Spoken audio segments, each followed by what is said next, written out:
The void above Hydra Prime ripped open like a festering wound in the fabric of reality, bleeding a crimson light that painted the night sky in hues of impending doom, and billions of eyes turned upward in terror as something plummeted from that cosmic tear, trailing a fiery tail like a harbinger of apocalypse. While Imperial Vox channels erupted in a cacophony of panic and orbital defense platforms hummed to life with targeting arrays sweeping the heavens, the planetary defense force mobilizing. With the precision of a machine long oiled by generations of unceasing vigilance against the relentless raids of Xeno's horrors, and Governor Tarsus, a man forged in the fires of bureaucratic intrigue and military necessity, stood resolute on his palace balcony, magnoculars pressed firmly to his eyes as he tracked the anomaly's descent, realizing with a sinking heart that this was no mere debris or natural phenomenon, but something that slowed its fall and altered course with deliberate purpose, suggesting an intelligence behind it that could be ally or foe in this unforgiving galaxy.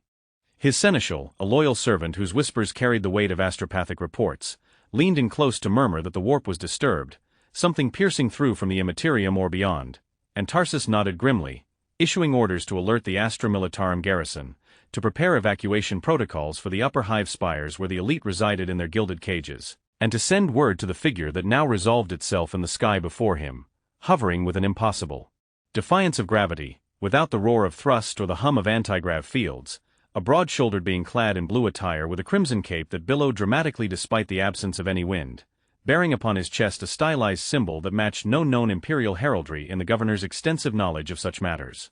The figure spoke then, his voice carrying across the vast distance without the aid of Vox amplification, declaring that this world faced grave danger and that he, Kal-El, had come to help, and as if his words were a summons from the fates themselves, the orbital arrays blared urgent warnings of a Xeno's fleet translating in from the warp at the system's edge, Tyranids, the devouring swarm, the first tendrils of a hive fleet extending to probe and consume the Imperium's defenses. Within the governor's command bunker, buried deep beneath layers of adamantium and ferrocrete, tactical hololiths flickered to life with incoming data streams, displaying the grotesque bioships propelled by eldritch biology beyond the comprehension of even the most learned Muggos biologists, voidcraft swarming from their carapace hulls like insects from a disturbed nest, and mycetic spores already igniting in the atmosphere, hurtling toward the densely populated hive cities with their cargo of ravening horror.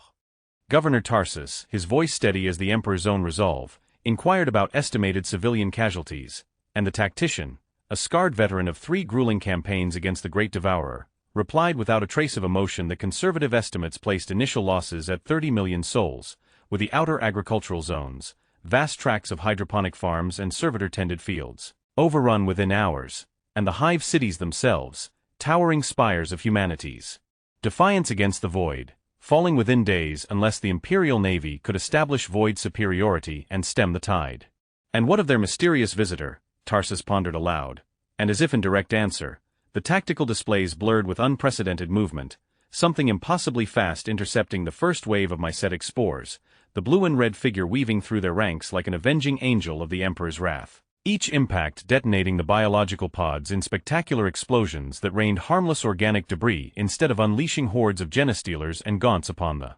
unsuspecting populace below. In the upper atmosphere, where the air thinned to nothingness, Kal-El worked with methodical precision,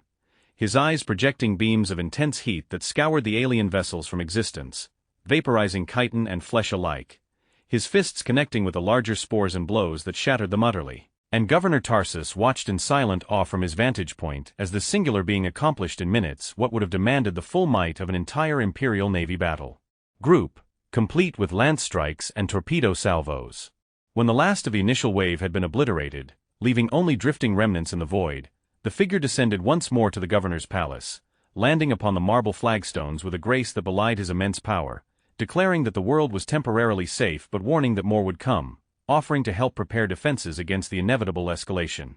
Tarsus, ever the cautious servant of the Imperium, studied the being before him, humanoid in form yet clearly not human, too perfect in physique, too overwhelming in capability, a divergence that in the grim dogma of the 41st millennium could only spell alien deception or the insidious touch of warp corruption, and demanded to know what manner of being he was, his hand resting upon the grip of his ceremonial bolt pistol, invoking the Emperor's light to reveal all falsehoods. Kal-El responded with solemn truth, identifying himself as the last son of Krypton, a world long destroyed in another realm of existence, sent here through mysteries he did not fully comprehend, but steadfast in his purpose to protect life and stand against darkness wherever it manifested. Before Tarsus could probe further or summon the appropriate authorities, the palace trembled under the shadow of a much larger bioship entering low orbit, not a scouting vessel but the harbinger of the main Tyranid invasion, its massive form blotting out the stars and signaling the beginning of a planetary consumption that had claimed countless worlds before.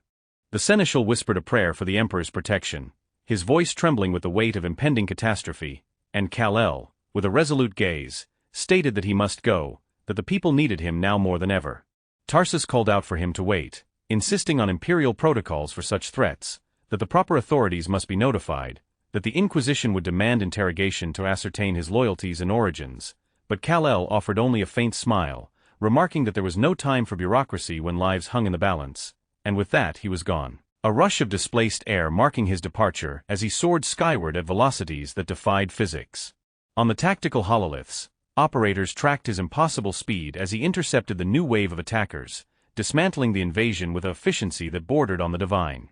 3 days later, the main Tyranid assault had been shattered, the Hive fleet's cohesion broken, Imperial Navy reinforcements arriving to a system where the Xenos vessels were already reduced to drifting frozen husks, their biological horrors neutralized before they could fully deploy. On the planet's surface, scattered broods of Tyranid organisms fought without the guiding synapse of their hive mind, easy prey for the mobilized Astra Militarum regiments that mopped them up with Flammers and Loscannon fire. Within the governor's palace, a council of imperial representatives had gathered, admirals from the navy with their starched uniforms and void-born pallor, commissars from the Astra Militarum with their stern gazes and bolt pistols at the ready, even a delegation from the Adeptus Mechanicus, their robes hiding augmetic enhancements. Drawn by reports of the strange being's capabilities that hinted at lost technologies or forbidden sciences. The creature demonstrates power beyond documented human potential, stated Muggos Tekker, his augmetic eyes whirring as they analyzed data feeds, its velocity exceeding that of Warhawk pattern jet fighters, its resilience surpassing even Astartes' physiology, concluding that it required extensive study, dissection if necessary, to uncover its secrets for the glory of the Omniscia. The naval commander scoffed at the notion of study, arguing that it should be commended instead, for 3 Hive ships destroyed single-handedly, millions of citizens saved from the maw of the Devourer, whatever it was, it fought for humanity and that should be enough in these desperate times. That remains to be proven, interjected a new voice, cold and authoritative, as the assembled officials turned to behold Inquisitor Vera, a slender figure in the distinctive garb of the Holy Ordos, her face half concealed behind an ornate mask of gold and ceramite, moving with the predatory grace of one accustomed to hunting heretics and Xenos alike. Nothing stands higher than the Emperor, she continued, her voice carrying the absolute weight of inquisitorial authority, not in power, not in moral standing, not in the loyalty of imperial citizens, and this being, whatever its origins, represents a grave theological threat to the unity of faith that holds the Imperium together against the darkness. With respect, Inquisitor, Governor Tarsus interjected, his tone careful but firm, it saved my world when Imperial forces could not arrive in time, it asks for nothing in return, it seems to embody the Emperor's own values of protection and sacrifice for the greater good. Vera's augmented eyes narrowed behind her mask, her response laced with a grim certainty of one who had burned worlds to save souls. Heresy begins with such seemingly innocent observations. Governor, the path to damnation is paved with rationalizations and good intentions that lead astray from the Emperor's light.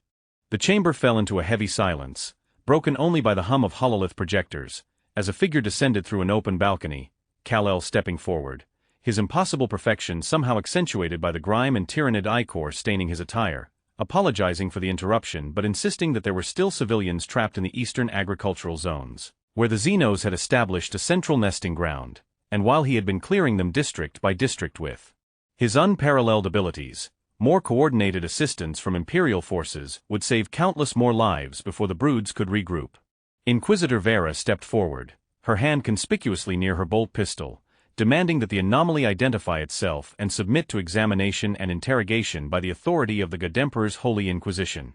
Kal-El regarded her with calm, unwavering eyes, acknowledging her authority but pointing out that people were dying even as they spoke, that he could hear their screams from thousands of miles away, including those of children, and asking if her examination could wait until they were safe from immediate peril. Nothing supersedes the security of mankind's soul, Vera replied coldly, unflinching. The physical deaths of a few thousand citizens is nothing compared to the spiritual corruption one unexamined entity might spread across the stars, potentially dooming billions to heresy. For the first time, A flicker of anger crossed Kal-El's perfect features, his voice firm as he stated that where he came from, every life mattered, and no authority was so important that it could ignore suffering in the name of protocol or ideology. Then you reveal your alien nature, Vera said with grim satisfaction. In the Imperium, sacrifice is our currency. The strong must be willing to expend the weak for mankind's greater survival, as the Emperor himself sacrifices thousands daily to maintain the astronomicon that guides our ships through the warp.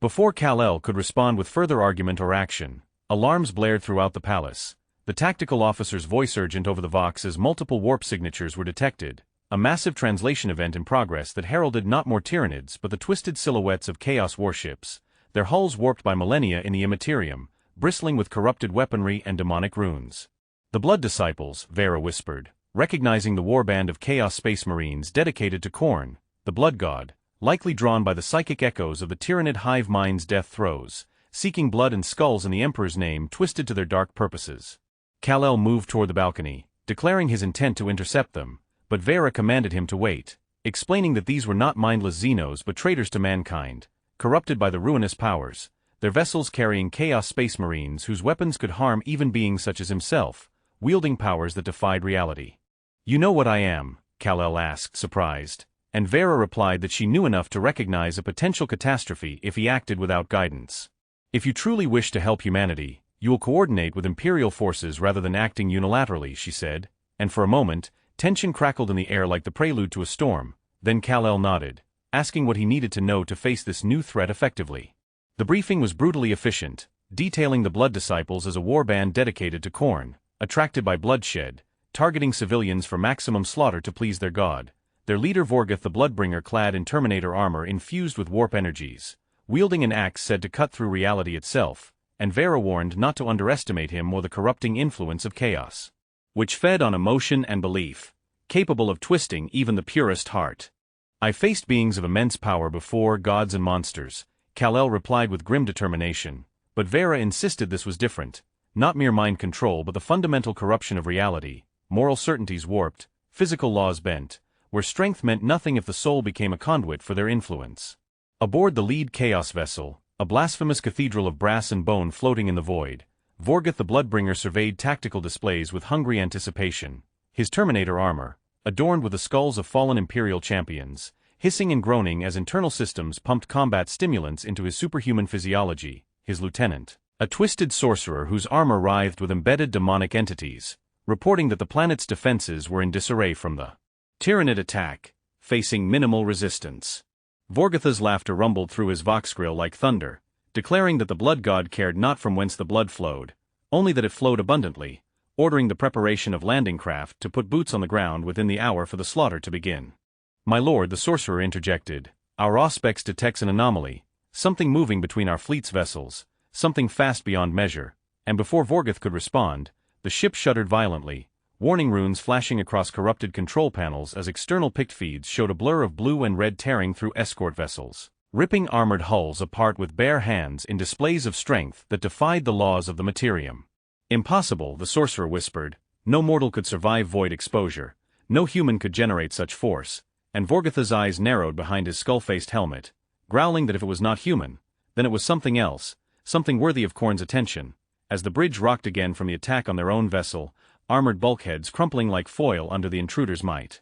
Kal-El tore his way into the command center, Chaos Marines opening fire with bolt rounds that detonated harmlessly against his chest, leaving only scorch marks on his suit, and Vorgoth raised his axe, its edge keening with warp energies, demanding to know what manner of creature dared challenge the chosen of Khorne. "I am Kal-El of Krypton, and I won't allow you to harm the people of this world," he replied, and with a roar that was half battle cry, half prayer to his dark god, Vorgoth charged, his axe soulrender slicing through the air where Kal-El had been a microsecond before, the Kryptonian's fist connecting with the Chaos Lord's chest plate, cracking ceramite and failing internal systems, staggering Vorgoth who, shocked, quickly turned to savage joy at finding a worthy opponent. "Blood for the blood god," Vorgoth intoned, swinging again, and this time Kal-El caught the blade between his palms, locking in a contest of immovable strength against warp-infused might. But impossibly, the axe began to cut, drawing a thin line of blood on Kal-El's palm, surprise and pain registering on his features as he realized the warp's power could harm even his Kryptonian physiology. Vorgoth pressed the advantage, forcing the blade closer, growling that his blood would make a fine offering. his skull an honored trophy, but Kal-El pushed back, his eyes flaring with heat beams that melted Vorgotha's helmet, the Chaos Lord roaring in pain and swinging furiously. Across the bridge, the sorcerer began an incantation, warp energies coalescing to bind Kal-El with chains of Empyrean force that clawed at his essence, not just physical but spiritual, and though he broke free with a surge of will, the distraction allowed Vorgoth to strike again, slicing across his chest, tearing the legendary suit and drawing blood that throbbed with unnatural pain. Realizing the danger, Kal-El changed tactics, utilizing his speed to become a blur, disarming the bridge crew, shattering weapons, and returning to face Vorgoth, snatching Soul Render from his grasp, the weapon struggling like a living thing. "Your gods have no power over me," Kal-El declared, though with less certainty, the wound pulsing with corruption, the axe whispering promises of power and glory, and with effort, he snapped it over his knee, the sound a scream of rage that echoed from the warp, the lighting flickering, blood weeping from the eyes of mortal crew as the broken pieces dissolved into crimson mist that coalesced into a towering demonic form, a demon of Khorne, its body a nightmare of muscle, brass, and flowing blood, horns curving from its bestial head, wielding an axe that dwarfed the original. Blood, it demanded, its voice causing ears to bleed skulls, and Kal-El stood his ground, stating he'd faced demons before, though doubt crept in, this entity radiating wrongness, an affront to natural law, swinging its massive axe that tore through reality, Kal-El evading most blows but those that connected, sending waves of unnatural pain, assaulting his essence, whispers in his mind growing louder, promising power if he embraced Khorne's path. After all, did he not fight for justice? Was Khorne not the god of martial honor as well as slaughter, the insidious logic working through his consciousness? In this weakness, the demon's axe struck squarely, sending him crashing through bulkheads, lying amid wreckage, blood flowing from wounds that should have healed, the demon approaching, commanding him to yield and serve, a cold terrible whisper suggesting this universe's brutality required power and domination. But the symbol on his chest caught his gaze, hope from Krypton, and with tremendous effort Kal-El rose, rejecting the god and everything it stood for.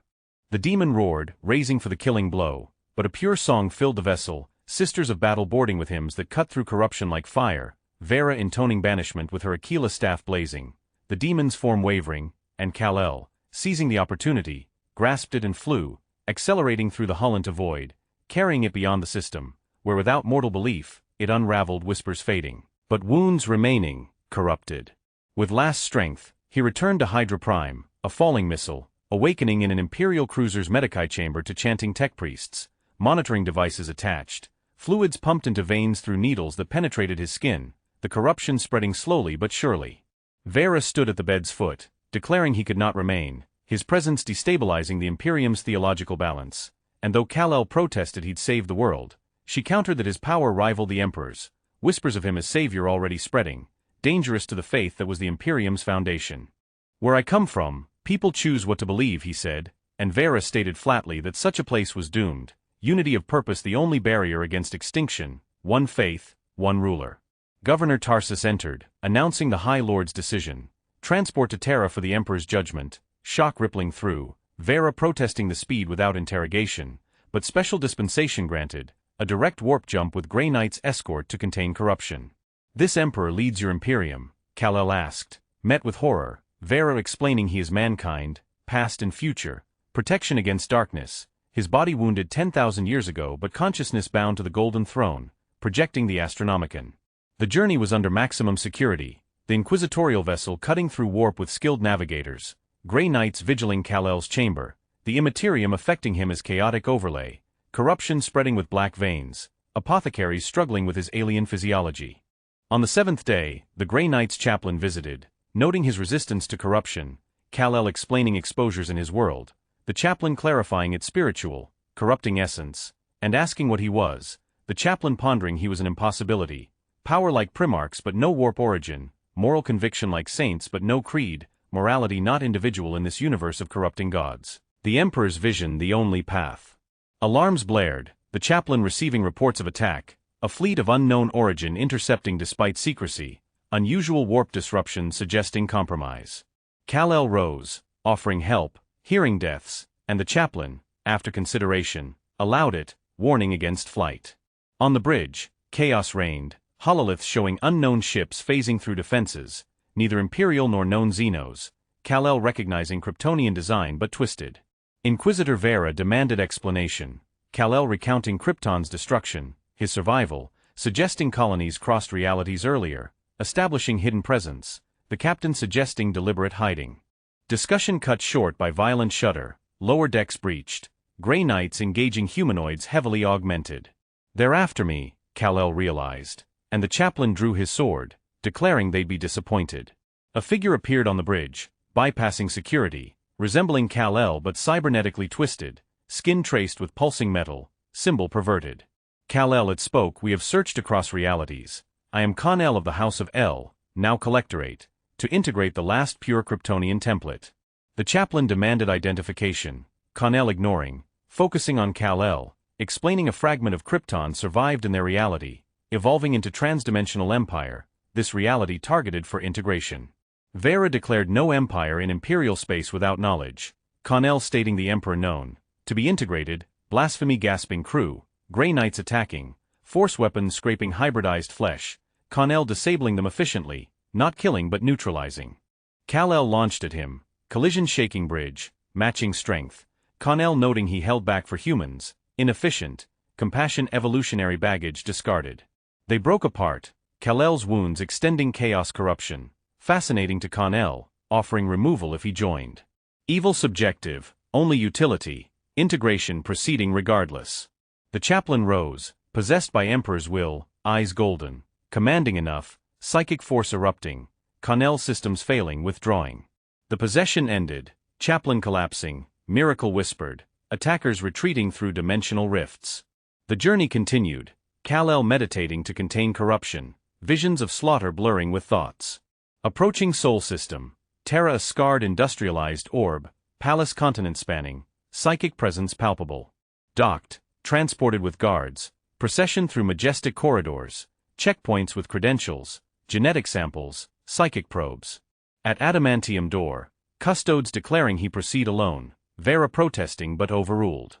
Corridor stretching infinitely, air heavy with psychic pressure, chamber vast, golden throne at center, Emperor's desiccated form radiating power. Communication psychic, Emperor knowing all, arrival foreseen, showing life, alternatives. "Why here?" Kal-El asked, causality complex, perhaps purpose against chaos. "Are you God?" Response amusement, what humanity needed. Paradoxe, power without sanction dangereux. Corruption pulsing, Emperor offering purge but cost, three paths, return ignorant, remain free risking strife, remake as servant magnifying good. Visions vivid, Kal-El considering, no perfect solutions, choosing third to serve, hoping reform. Emperor engulfing, purging with fire, transforming suit, symbol merged with Aquila. Now Emperor's shield, sanctified, to face Collectorate, chaos. Boundaries set, no unnecessary killing, mercy where possible.